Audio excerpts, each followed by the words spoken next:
ਵਾਹਿਗੁਰੂ ਜੀ ਕਾ ਖਾਲਸਾ ਵਾਹਿਗੁਰੂ ਜੀ ਕੀ ਫਤਿਹ। ਗੁਰੂ ਪਿਆਰੀ ਸਾਧ ਸੰਗਤ ਜੀਓ, ਤੁਹਾਨੂੰ ਭਗਤ ਰਵਿਦਾਸ ਦੇ ਜਨਮ ਦਿਨ ਦੀਆਂ ਲੱਖ ਲੱਖ ਵਧਾਈਆਂ। ਅੱਜ 24 ਫਰਵਰੀ 2024। ਅੱਜ 24 ਤਰੀਕ ਨੂੰ ਭਗਤ ਰਵਿਦਾਸ ਜੀ ਦਾ ਜਨਮ ਦਿਹਾੜਾ ਹੈ। ਅੱਜ ਆਪਾਂ ਵਿਚਾਰ ਕਰਾਂਗੇ ਭਗਤ ਰਵਿਦਾਸ ਜੀ ਦੇ ਜੀਵਨ ਦੇ ਬਾਰੇ। ਭਗਤ ਰਵਿਦਾਸ ਜੀ ਦਾ ਜਨਮ 1377 ਈਸਵੀ ਦੇ ਲਗਭਗ ਹੋਇਆ ਅਤੇ ਉਹਨਾਂ ਦਾ ਦੇਹਾਂਤ 1528 ਦੇ ਵਿੱਚ ਮੰਨਿਆ ਜਾਂਦਾ ਹੈ। ਕਈ ਇਤਿਹਾਸਕਾਰਾਂ ਦੇ ਇਸ ਵਿੱਚ ਮਤਭੇਦ ਹਨ, ਕਿਉਂਕਿ ਭਗਤ ਰਵਿਦਾਸ ਜੀ ਦਾ ਜਨਮ ਉੱਤਰ ਪ੍ਰਦੇਸ਼ ਦੇ ਬਨਾਰਸ ਵਿੱਚ ਹੋਇਆ। ਅੱਜ ਕੱਲ੍ਹ ਬਨਾਰਸ ਦਾ ਨਾਮ ਵਾਰਾਣਸੀ ਹੈ।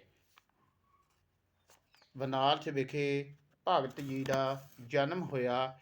ਉਹਨਾਂ ਦੇ ਪਿਤਾ ਦਾ ਨਾਮ ਸੰਤੋਖ ਦਾਸ ਅਤੇ ਮਾਤਾ ਦਾ ਨਾਮ ਕੌਲ ਦੇਵੀ। ਭਗਤ ਚਮਾਰ ਜਾਤੀ ਨਾਲ ਸੰਬੰਧ ਰੱਖਦੇ ਸਨ। ਇਸ ਕਰਕੇ ਬਹੁਤ ਸਾਰੇ ਲੋਕਾਂ ਨੇ ਉਹਨਾਂ ਦਾ ਵਿਰੋਧ ਕੀਤਾ, ਕਿਉਂਕਿ ਲੋਕ ਉਸ ਸਮੇਂ ਉੱਚ ਜਾਤੀ ਦੇ ਇਹ ਸਮਝਦੇ ਸਨ ਕਿ ਛੋਟੀ ਜਾਤ ਦਾ ਭਗਤੀ ਨਹੀਂ ਕਰ ਸਕਦਾ, ਪਰਮਾਤਮਾ ਦਾ ਨਾਮ ਨਹੀਂ ਜਪ ਸਕਦਾ। ਪਰ ਭਗਤ ਜੀ ਨੇ ਭਗਤੀ ਕਰਕੇ ਪਰਮਾਤਮਾ ਨੂੰ ਪ੍ਰਾਪਤ ਕੀਤਾ, ਕਿਉਂਕਿ ਉਹਨਾਂ ਨੇ ਦੱਸਿਆ ਵੀ ਪਿਛਲੇ ਜਨਮਾਂ ਦੇ ਬਹੁਤ ਜਨਮਾਂ ਤੋਂ ਵਿਛੜੇ ਹੋਏ ਆ ਰਹੇ ਸੀ ਅਤੇ ਇਹ ਜਨਮ ਪਰਮਾਤਮਾ ਨੂੰ ਬੇਨਤੀ ਕਰਦੇ ਹਨ ਕਿ ਇਹ ਤੁਹਾਡੇ ਲੇਖੇ ਲਾ ਦਿੱਤਾ ਹੈ। ਜਿਵੇਂ ਕਿ ਉਹ ਆਪਣੀ ਗੁਰਬਾਣੀ ਦੇ ਵਿੱਚ ਫਰਮਾਉਂਦੇ ਹਨ, ਬਹੁਤੇ ਜਨਮ ਵਿਸਰੇ ਥੇ ਮਾਧੋ, ਇਹੋ ਜਨਮ ਤੁਮਹਾਰੇ ਲੇਖੇ। ਭਗਤ ਜੀ ਕਹਿੰਦੇ ਹਨ, ਬਹੁਤ ਜਨਮ ਹੋ ਗਏ ਵਿਛੜਿਆਂ ਨੂੰ, ਇਹ ਜਨਮ ਤੁਹਾਡੇ ਲੇਖੇ ਲਾਤਾ। ਪਰਮਾਤਮਾ ਨੂੰ ਕਹਿੰਦੇ ਹਨ, ਇਹ ਜਨਮ ਤੁਹਾਡੇ ਲੇਖੇ ਲਾ ਦਿੱਤਾ ਹੈ। ਇਸ ਕਰਕੇ ਭਗਤ ਜੀ ਦੇ ਸਮਕਾਲੀ ਸੰਤ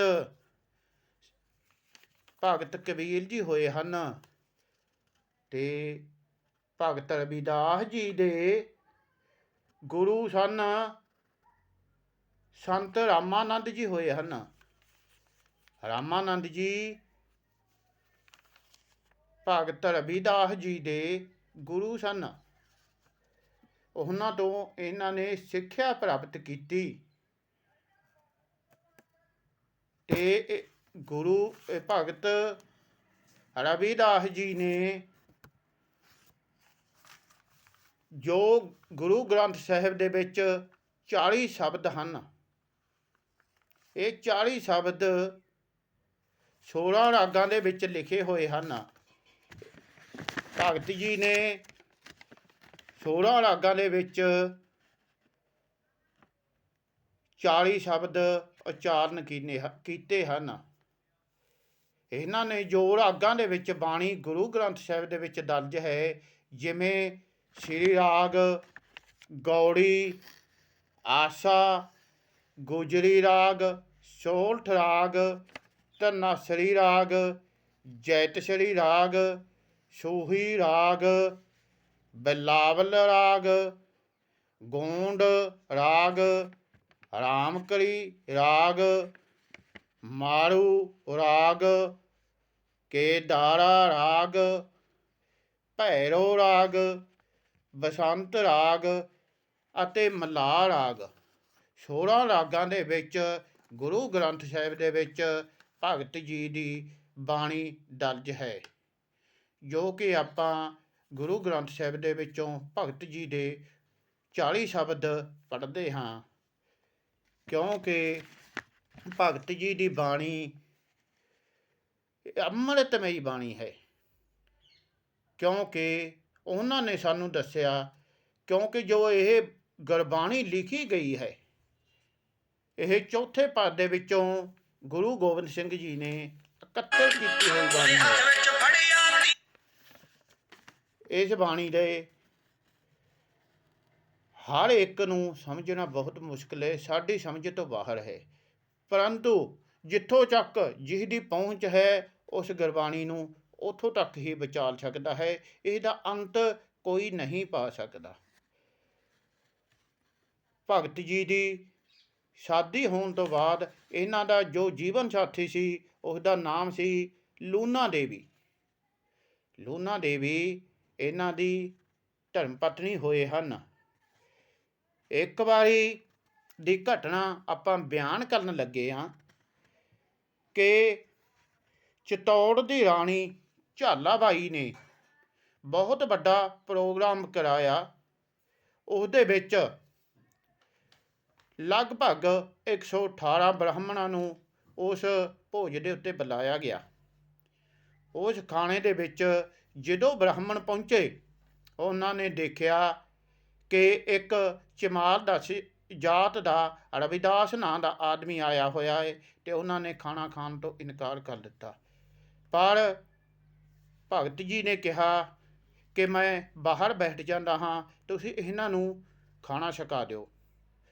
ਜਦੋਂ ਸਭੀ ਬ੍ਰਾਹਮਣ ਖਾਣਾ ਛਕਣ ਲੱਗੇ, ਜੋ ਵੀ ਆਪਣੀ ਪਲੇਟ ਦੇ ਵਿੱਚ, ਆਪਣੀ ਥਾਲੀ ਦੇ ਵਿੱਚ ਹੱਥ ਪਾਉਂਦਾ ਸੀ, ਉਸ ਨੂੰ ਇਹ ਤਰ੍ਹਾਂ ਮਹਿਸੂਸ ਹੁੰਦਾ ਸੀ ਜਿਵੇਂ ਕਿ ਰਵਿਦਾਸ ਜੀ ਸਾਡੇ ਨਾਲ ਖਾਣਾ ਖਾ ਰਹੇ ਹਨ। ਇਸ ਕਾਰਨ ਜੋ ਉਹਨਾਂ ਦਾ ਮੁਖੀ ਸੀ, ਉਹਨੇ ਸੋਚਿਆ ਕਿ ਇਹ ਪਹੁੰਚੇ ਹੋਏ ਸੰਤ ਮਹਾਤਮਾ ਹਨ। ਇਸ ਕਰਕੇ ਜੋ ਭਗਤ ਜੀ ਸਨ, ਉਹਨਾਂ ਦੀ ਸੱਚੀ ਭਗਤੀ ਸੀ, ਕਿਉਂਕਿ ਉਹਨਾਂ ਦੀ ਅੰਮ੍ਰਿਤਮਈ ਗੁਰਬਾਣੀ ਹੈ। ਜਿਵੇਂ ਜਲ ਕੀ ਭੀਤ ਪਵਨ ਕਾ ਥੰਬਾ, ਰਕਤ ਬੁੰਦ ਕਾ ਗਾਰਾ। ਇਹ ਬਾਬਾ ਰਵਿਦਾਸ ਜੀ ਦਾ ਸ਼ਬਦ ਹੈ। ਕੀ ਕਹਿੰਦੇ ਹਨ? ਜਲ ਕੀ ਭੀਤ ਪਵਨ ਕਾ ਥੰਬਾ, ਭਾਵ ਭੀਤ ਦਾ ਮਤਲਬ ਹੈ ਕੰਧ। ਕਿ ਪਰਮਾਤਮਾ ਨੇ ਜੋ ਸਾਡਾ ਸਰੀਰ ਬਣਾਇਆ ਹੈ, ਸਾਡਾ ਸਰੀਰ ਨੂੰ ਪਾਣੀ ਦੀ ਕੰਧ ਬਣਾਇਆ ਹੈ। ਜਲ ਕੀ ਭੀਤ ਪਵਨ ਕਾ ਥੰਬਾ, ਭਾਵ ਸਾਡਾ ਸਰੀਰ ਪਰਮਾਤਮਾ ਨੇ ਪਾਣੀ ਦੀ ਕੰਧ ਬਣਾ ਕੇ ਤੇ ਇਹਦੇ ਵਿੱਚ ਇੱਕ ਥੰਮੀ ਲਾਈ ਹੈ। ਥੰਮੀ ਕਾਹਦੀ ਲਾਈ ਹੈ? ਜਲ ਕੀ ਭੀਤ ਪਵਨ ਕਾ ਥੰਬਾ, ਭਾਵ ਥੰਮੀ ਲਾਈ ਆ ਹਵਾ ਦੀ, ਜੋ ਕਿ ਆਪਾਂ ਸਵਾਸ ਲੈ ਰਹੇ ਹਾਂ। ਇਸ ਪਵਨ ਦੀ ਥੰਮੀ ਨਾਲ ਇਸ ਜਲ ਦੀ, ਪਾਣੀ ਦੀ ਕੰਧ ਨੂੰ, ਭਾਵ ਸਾਡੇ ਸਰੀਰ ਨੂੰ ਰੋਕਿਆ ਹੋਇਆ ਹੈ। ਅਤੇ ਇਹਦਾ ਨਿਰਵਾਣ ਵੀ ਬਾਬਾ ਕਬੀਰ ਜੀ ਕਰਦੇ ਨੇ ਵੀ ਕਿਵੇਂ ਹੋਇਆ। ਜਲ ਕੀ ਭੀਤ ਪਵਨ ਕਾ ਥੰਬਾ, ਰਕਤ ਬੂੰਦ ਕਾ ਗਹਿਰਾ। ਇਹ ਕਿਵੇਂ ਬਣਿਆ? ਜਿਵੇਂ ਇਹ ਕੰਧ, ਪਾਣੀ ਦੀ ਕੰਧ ਕਿਵੇਂ ਤਿਆਰ ਹੋਈ? ਇਹ ਰਕਤ ਬੂੰਦ ਕਾ ਗਾਰਾ, ਪਿਤਾ ਦਾ ਬਿੰਦ ਤੇ ਮਾਤਾ ਦੇ ਰਕਤ ਤੋਂ ਇਹ ਕੰਧ ਪਰਮਾਤਮਾ ਨੇ ਸਾਡੇ ਸਰੀਰ ਨੂੰ ਤਿਆਰ ਕੀਤਾ। ਇਸ ਤਰ੍ਹਾਂ ਇੰਨੀ ਅੰਮ੍ਰਿਤਮਈ ਬਾਣੀ, ਜੋ ਕਿ ਜਦੋਂ ਅਸੀਂ ਪੜ੍ਹਦੇ ਹਾਂ ਸਾਨੂੰ ਬਹੁਤ ਹੀ ਆਨੰਦ ਮਹਿਸੂਸ ਹੁੰਦਾ ਹੈ। ਇਸ ਕਰਕੇ ਪੂਰੀ ਸੰਗਤ ਨੂੰ ਮੈਂ ਲੱਖ ਲੱਖ ਵਧਾਈ ਦਿੰਦਾ ਹਾਂ ਕਿ ਅੱਜ ਬਾਬਾ ਫਰੀਦ ਜੀ, ਭਗਤ ਕਬੀਰ ਜੀ ਦਾ ਭਗਤ ਰਵਿਦਾਸ ਜੀ ਦਾ ਜਨਮ ਦਿਹਾੜਾ ਹੈ। ਭਗਤ ਰਵਿਦਾਸ ਜੀ ਇੱਕ ਉੱਚੇ ਅਤੇ ਸੁੱਚੇ ਕਿਰਦਾਰ ਦੇ ਮਾਲਕ ਸਨ, ਪਰਮਾਤਮਾ ਦੇ ਸੱਚੇ ਭਗਤ ਸਨ। ਜੋ ਬਾਬਾ ਰਵਿਦਾਸ ਜੀ ਸਨ, ਇਹਨਾਂ ਨੇ ਇੱਕ ਸੁੱਚਾ ਜੀਵਨ ਬਤੀਤ ਕੀਤਾ ਅਤੇ ਆਪਣੀ ਕਿਰਤ ਨੂੰ ਪਹਿਲ ਦਿੱਤੀ। ਗ੍ਰਸਤੀ ਜੀਵਨ ਬਿਤਾਉਂਦੇ ਹੋਏ, ਆਪਣੇ ਗ੍ਰਸਤੀ ਧਰਮ ਦੇ ਵਿੱਚ ਰਹਿੰਦੇ ਹੋਏ, ਇਹਨਾਂ ਨੇ ਆਪਣੀ ਪਰਮਾਤਮਾ ਦੀ ਭਗਤੀ ਨੂੰ ਪਹਿਲ ਦਿੱਤੀ। ਪਰਮਾਤਮਾ ਦੀ ਭਗਤੀ ਦੇ ਨਾਲ ਨਾਲ ਆਪਣਾ ਕਰਮ ਵੀ ਕਰਦੇ ਰਹੇ, ਕਿਉਂਕਿ ਸਾਡੇ ਲਈ ਇਹ ਦੋਨੇ ਹੀ ਜ਼ਰੂਰੀ ਹਨ। ਕਿਉਂਕਿ ਪਰਮਾਤਮਾ ਦਾ ਨਾਮ ਜਪਣਾ ਸਾਡਾ ਮੇਨ ਮਨੋਰਥ ਹੈ। ਮਨੁੱਖਾ ਜਨਮ ਦੇ ਵਿੱਚ ਆ ਕੇ ਸਾਡਾ ਮੇਨ ਮਕਸਦ ਹੀ ਪਰਮਾਤਮਾ ਦਾ ਨਾਮ ਜਪਣਾ ਹੈ। ਅਤੇ ਆਪਣੇ ਤਨ ਦੇ ਲਈ ਸਾਨੂੰ ਕਰਮ ਵੀ ਕਰਨਾ ਪੈਣਾ ਹੈ, ਕਿਉਂਕਿ ਸਾਡਾ ਸਰੀਰ ਦੇ ਦੋ ਅਲੱਗ-ਅਲੱਗ ਪਾਰਟ, ਦੋ ਰੂਪ ਹਨ। ਇੱਕ ਸੂਖਮ ਸਰੂਪ ਹੈ, ਦੂਜਾ ਦ੍ਰਿਸ਼ਟਮਾਨ ਸਰੂਪ ਹੈ।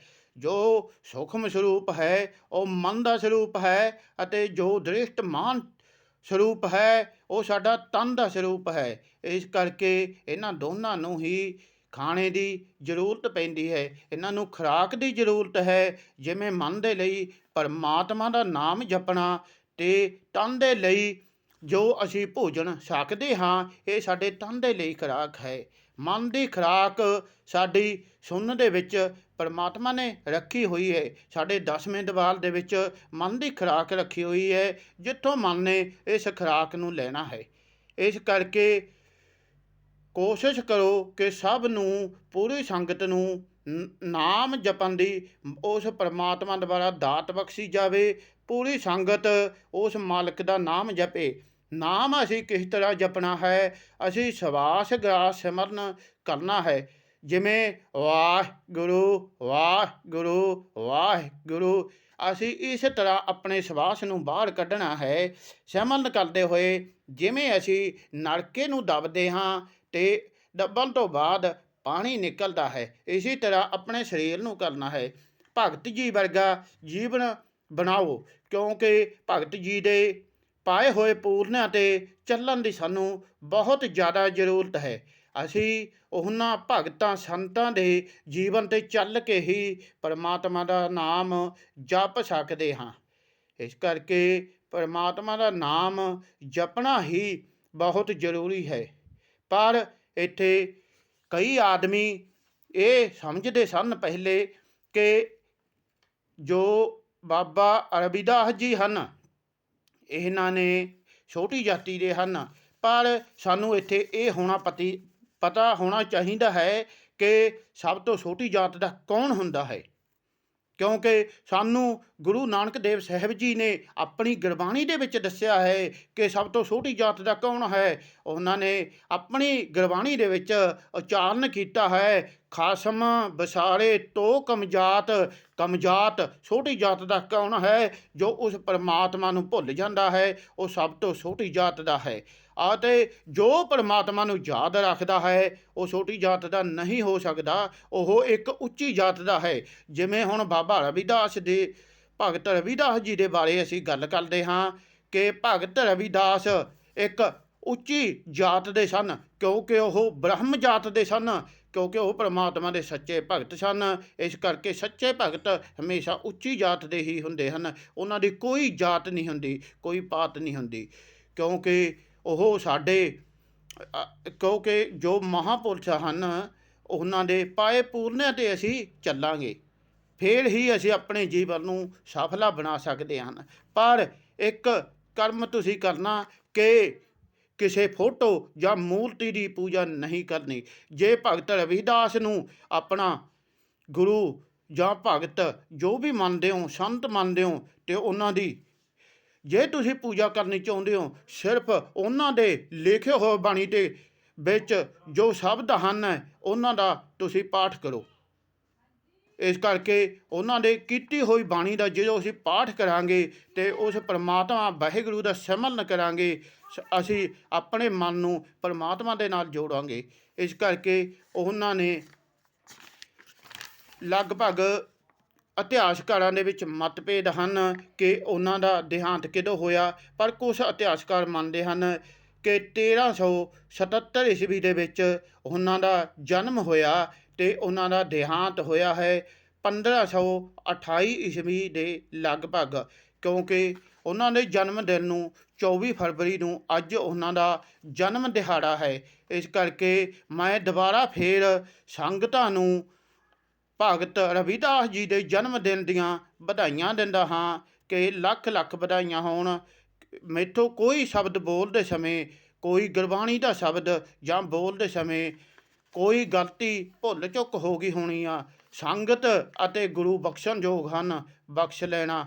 ਵਾਹਿਗੁਰੂ ਜੀ ਕਾ ਖਾਲਸਾ, ਵਾਹਿਗੁਰੂ ਜੀ ਕੀ ਫਤਿਹ।